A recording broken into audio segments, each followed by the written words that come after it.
Benjamin Bennett, man. Thanks for coming through, man. No worries. Thank you for having me, man. Appreciate Cool, man. it. Yeah, man. It's Appreciate good. It's good. I see the food. it. Listen, I haven't eaten today, so it's a bit. Yeah. Just have to fill the stomach with it. You have to, man. You have to. You can't be hungry At all, man. I value my food. No hungry bellies in it. I appreciate you coming through, man. No problem, man. No worries, man. Appreciate it.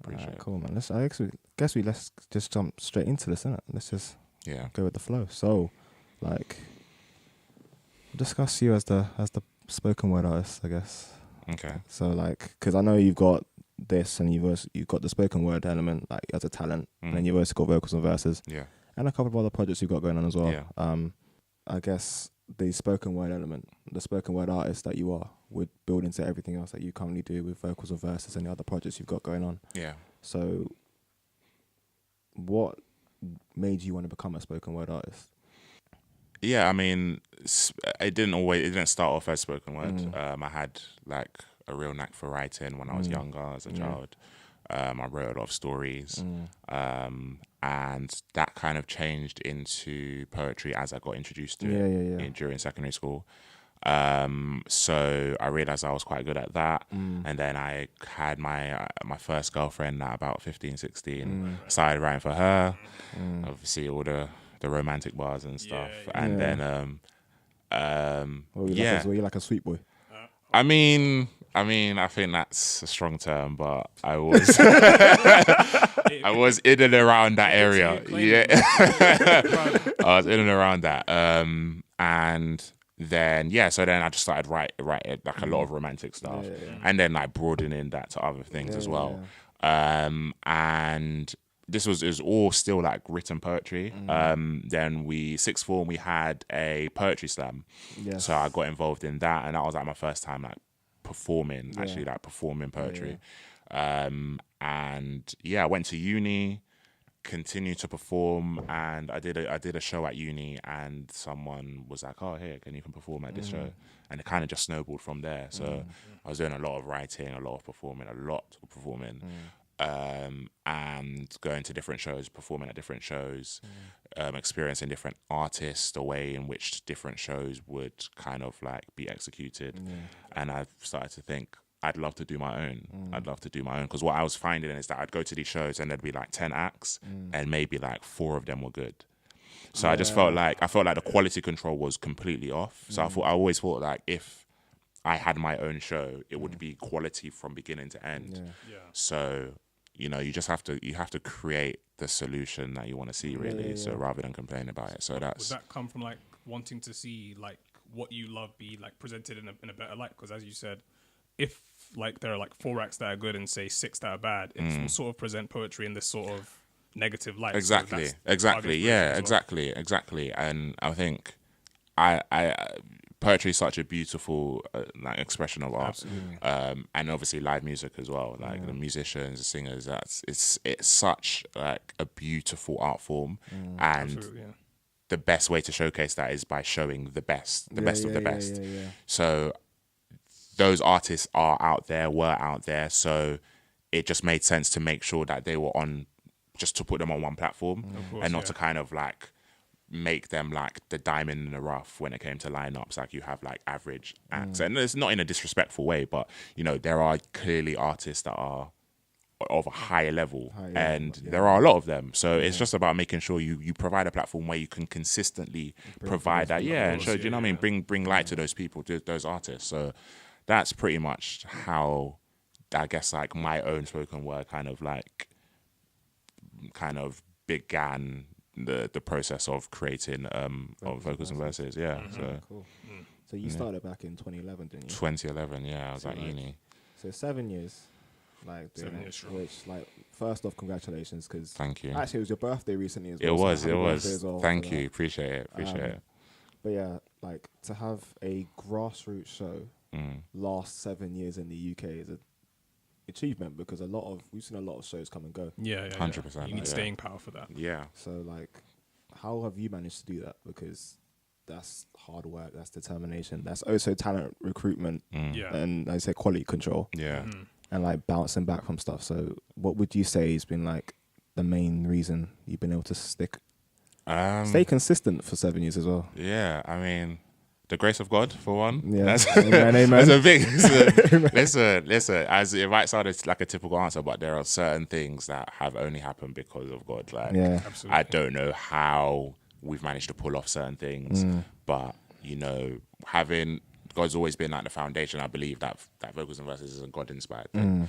Like, I didn't just like pluck it out of the air. Do you know what I mean? So I've always tried to make sure he's the foundation. Even if it's not like, I'm not saying in a way like we have lots of Christian artists and stuff like that, but he always seems to manifest in some way or another in every show. Because I've been to like, I went to a few back between like 2016, 2017, and I was like, you can sense the vibe. Yeah, like, there's a certain vibe. There's a vibe like that, and you won't get that anywhere else. And it's because like God is a key part of the fabric of vocals, what Vocals and Verses is.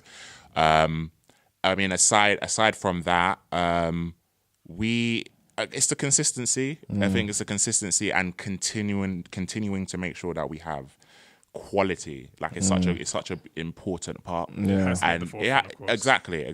That's what vocals and Verses is. It's about having that high quality of artistry, and we've been fortunate whereby our word of mouth in terms of how we've been promoted. Everyone seems to have a very, very good view or outlook of Vocals and Verses, and that continues. Like, word of mouth is the strongest form of promotion. Absolutely. So that has continued to be something that has just drawn new people in.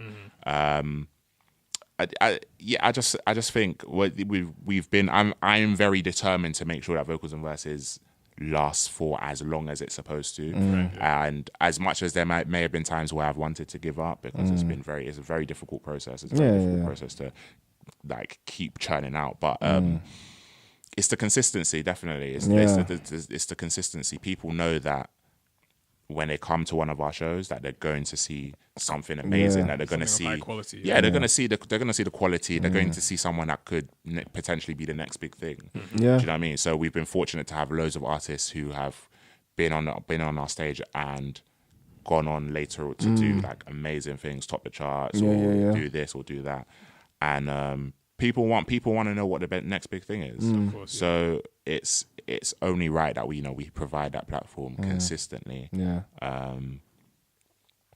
To make sure that people that those artists get showcased. No, I appreciate that, man. That's good, man. Because like, it's sort of similar to what we do in terms of giving people a chance to like want to share their platform and stuff. And you do it the same in a different way with Vocals and Verses. And you've been able to springboard or help a few careers. Like, I remember going to the show where Mo and A-Dot. I did that. That was quite a funny show to be at. That was quite good. And George the Poet's another big one.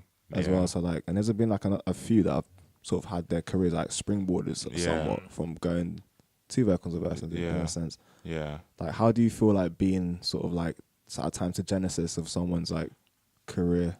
It's nice. It's obviously it's a flattering feeling. I think for a while I didn't want to, as much as it was important that we were part of that process, I didn't necessarily want to shout it to the rooftops, just because I didn't want to feel like I was taking the credit for their success. Because they are working hard. That's what I'm saying. And our shows aren't the only shows that they did. Do you know what I mean? But I think it's important.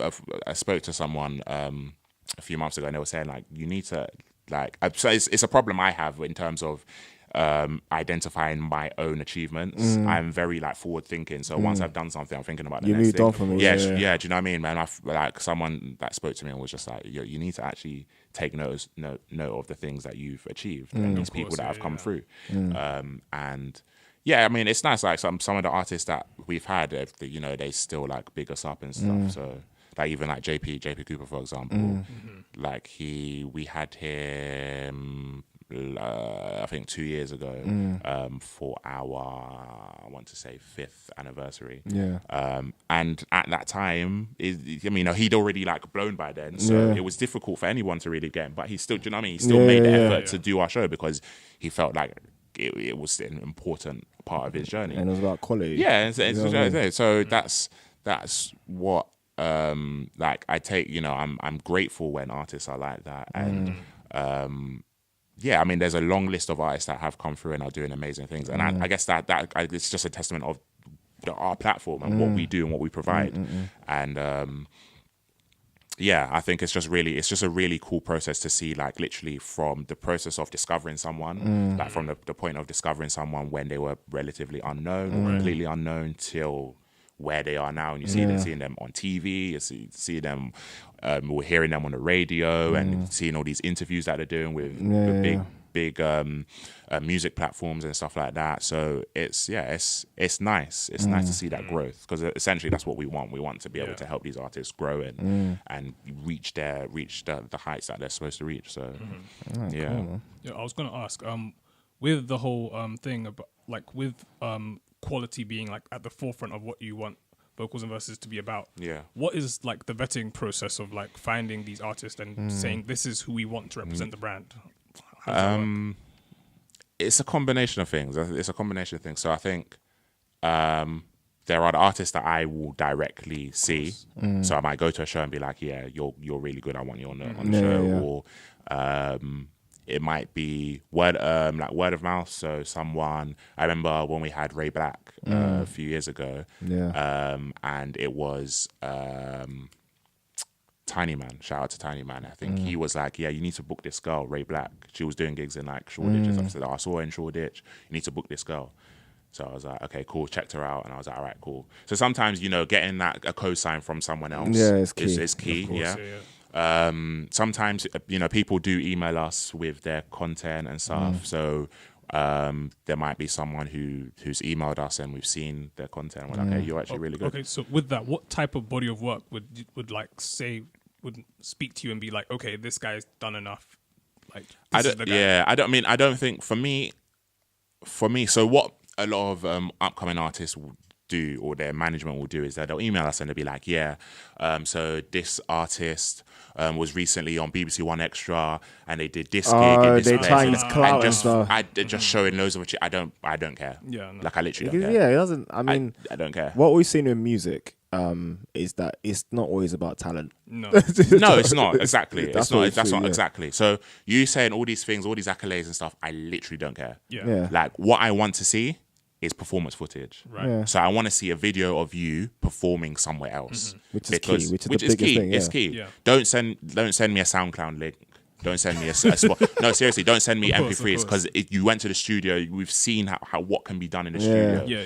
I want to see you perform live, because that's how I can judge how you are on stage, how crowds interact with you, how well you perform your own stuff, and how you deal with different stuff. Yeah, how you deal with it. Do you see what I'm saying? Because it's part of the quality element is being able to perform live, of course, and I feel like sometimes whether it's managers or artists themselves throw all these accolades at me, like, oh yeah, they've done this and done this. I don't care, literally, because if you're a quality artist and you can perform live and you're really good live, you're going to perform our vocals and verses. It's as good as that. But we're not about what you've done in the past. Of course. So, but what like defines quality, like consistent quality? Because like you said, you want like visuals of people actually performing. But would it take one performance, multiple? Like, what makes you think I definitely know what I have here? I mean, or is it like a case by case basis? It is case by case. I can't lie, because there's some artists where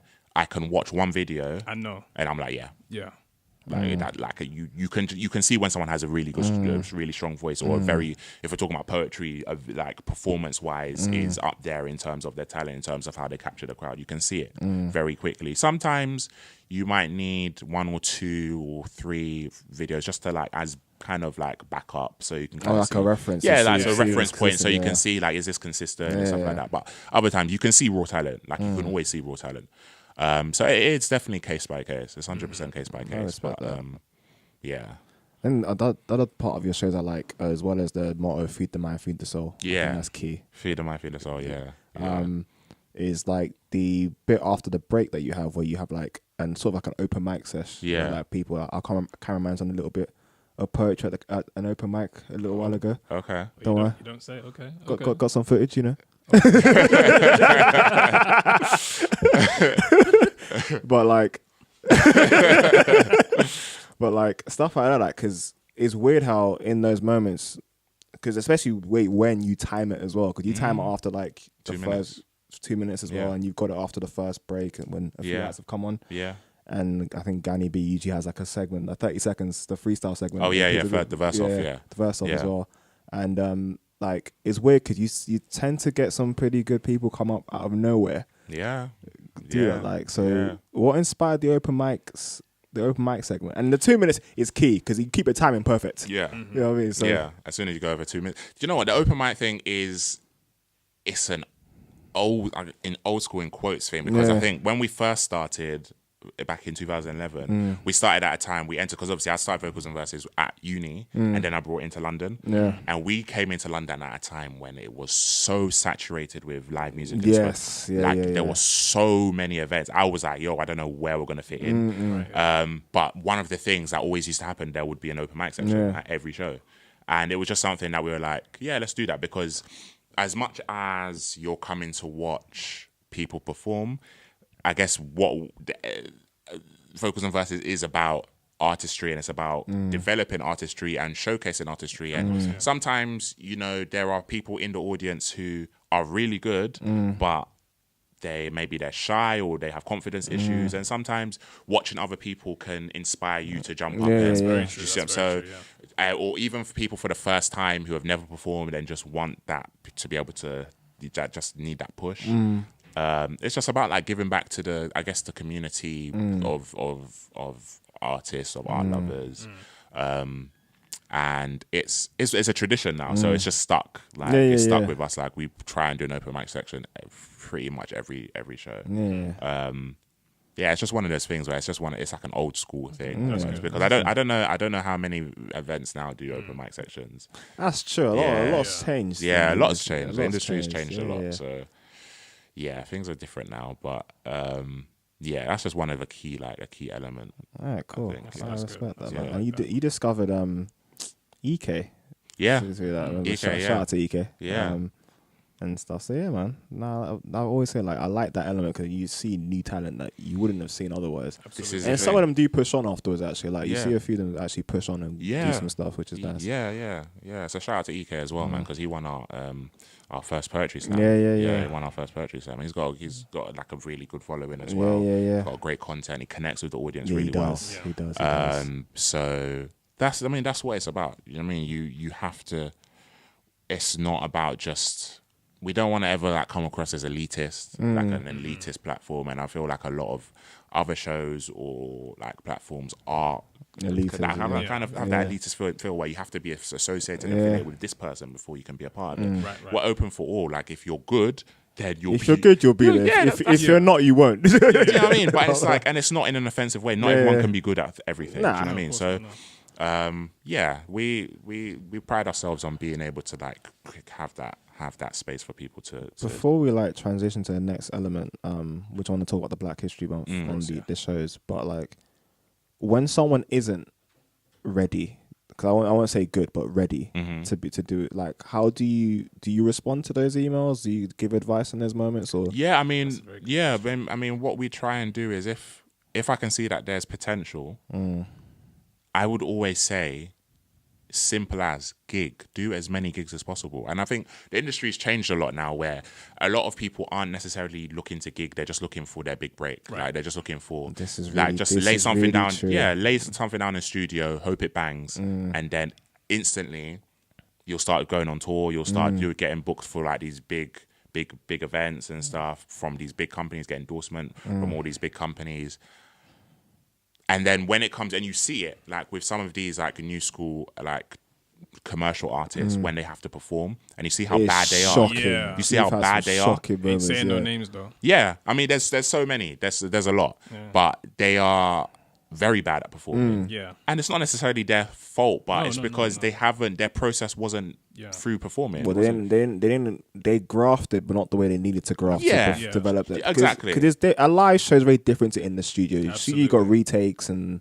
Honestly, you write your stuff and you could have it in front of you, but a live show you need to be on point. You need to be on point, and if and if you've come through a culture whereby the reason why you even got to where you were is because of gigging. So you look at the Shakas, the JP Coopers, the Jacob Bankses, the Ray Blacks. All these people have their process was I need to gig as much as possible in order to get to where I need to be. Yeah. Absolutely. So by the time it's a refining period, it's a training period. By the time you get to where you need to be, you've got all this experience of doing all these shows. Yeah. It's light work for you because you've been doing it. Yeah. But the transition for a lot of these artists now is I lay down a track and tomorrow I could be on stage with all these huge artists, these commercial platforms, and I have no clue of how to perform. Yeah, absolutely. Yeah. They want to skip steps. People want microwave success because they've seen it. They've seen so many examples of it that they just want to follow that. Yeah, the shortcut's now wide open. It's very wide open. It is very wide open. And a lot of artists it's like, or maybe their management, I don't know what it is, but it's like they're allergic to gigging. Man, you need to gig because that's part management for sure. Yeah, definitely, 100%. 100% it's on a lot of the managers because you need to gig. You need to get, and you create, and when your artist gig, you create a very organic following because all these people have seen you perform. And I remember when I saw this person perform in Shoreditch 2 years ago, blah blah blah. Do you know what I mean? You connect with artists, you connect with your fan base in a more organic, in a more like intimate. It's like in a more intimate way. Yeah. Like I don't know what's going on now. Well, things go around in seasons, innit? So I feel like we'll get back. I don't know what's happening to the younger gen. I think like everyone's got their favorites when they grow up. Yeah. But I feel like we're gonna get back to the point where, because you get exposed. A lot of times you get exposed. And I guess with the way crowds are like viewing and receiving content now, because a lot of times in the crowd, like that's what I like about another thing, like people get immersed in the performance at your show. They may Snapchat it briefly, but they're getting immersed. They're not gonna sit there with the phone like the whole time. Yeah.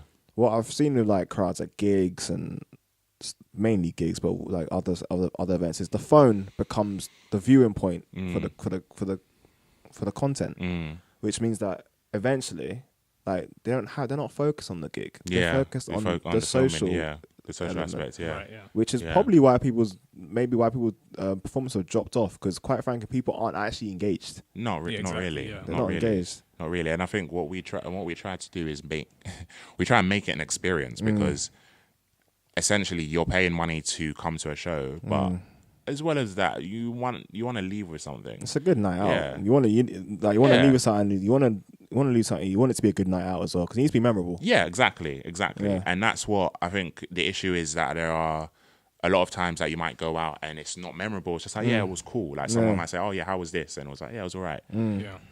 I don't ever want people to come to one of our shows and be like, like someone asked how it was and I was like, yeah, it was cool. Yeah, I want them to be able like having flashbacks from like I remember this artist, I love this person inspired me to do this, or made me feel this way. Like as a whole, it needs to be an experience. Yeah, vague description. Exactly. It has to be an experience, and maybe that's part of the reason why we've been able to last so long, because people come and they leave with something. Yeah. So that's like, I always wanted to make sure that it was never just a show. Like it was more than that. Yeah. And it needs to move people. It needs to make people emotional. It needs to inspire people. It needs to make people feel a whole range of emotions and feelings. Yeah, because those are the things. Whenever as humans, we attach emotion and feelings to specific points in our past. So you remember when something happened 2 years ago and how you felt about it because of the emotion attached to it. So that's in the same way. That's how I want people to view and think about what we do.